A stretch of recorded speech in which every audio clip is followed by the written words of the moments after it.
유명한 위장약의 대표 성분으로도 유명한 양배추. 동서양을 막론하고 사랑받는 채소이며 특히 서양에서는 요구르트, 올리브와 함께 3대 장수식품으로 꼽히고 있어요.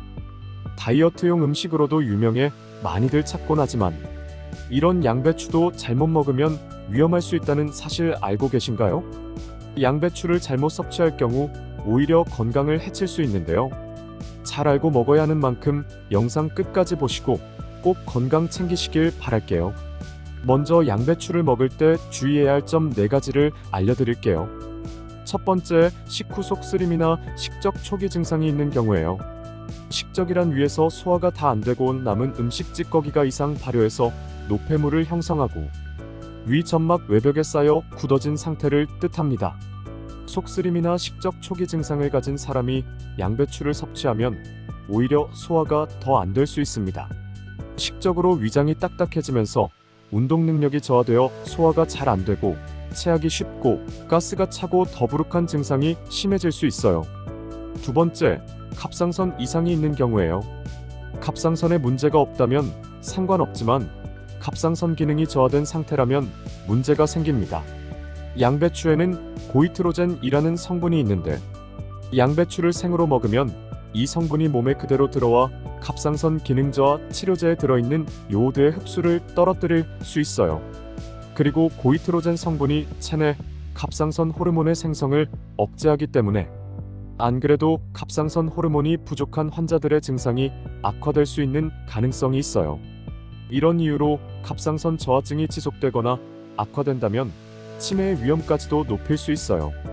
미국의 한 연구기관의 연구에 따르면 갑상선 기능 저하증이 있는 65세 이상 노인은 같은 연령의 갑상선 기능이 정상인 노인에 비해 치매 위험이 81% 높다는 연구 결과가 나왔습니다. 특히 갑상선 기능 저하증을 치료하기 위해 호르몬제를 복용 중인 노인의 경우 치매 위험이 3배 이상 높은 것으로 나타났습니다. 그렇기 때문에 갑상선 기능이 저하된 상태라면 양배추 섭취를 자제하셔야 해요. 다만 조금이라도 익혀 먹으면 고이트로젠 성분이 사라지기 때문에 익혀 먹는 건 괜찮습니다. 세 번째, 과민성 대장증후군을 가지고 있는 경우에요. 양배추가 소화에 좋다고 말하는 이유가 식이섬유가 풍부하기 때문인데요.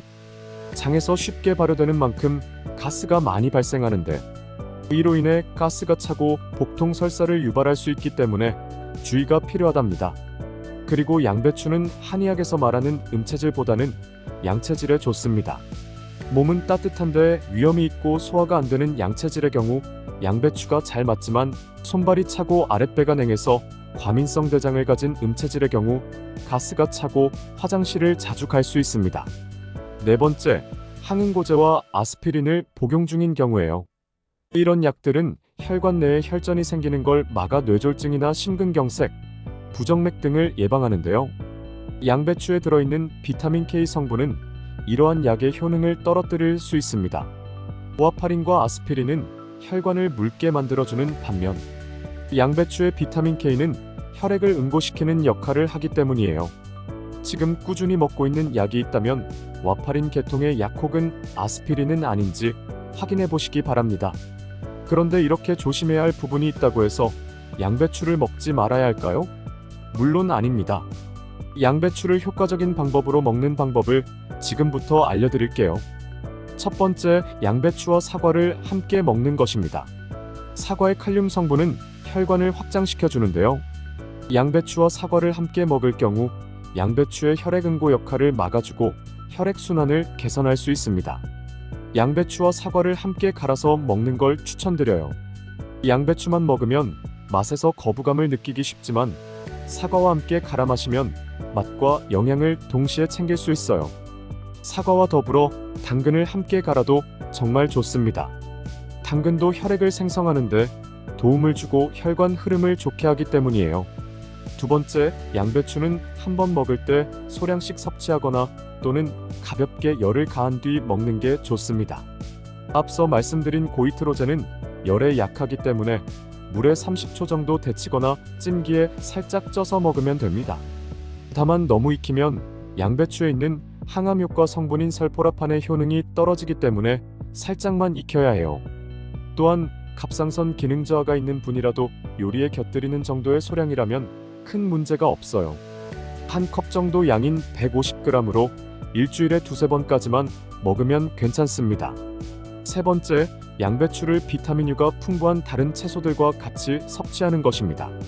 위 건강에 좋은 비타민 U 성분은 십자화과 채소라 불리는 양배추, 브로콜리 외에 시금치, 청경채, 케일 등에도 포함되어 있는데요.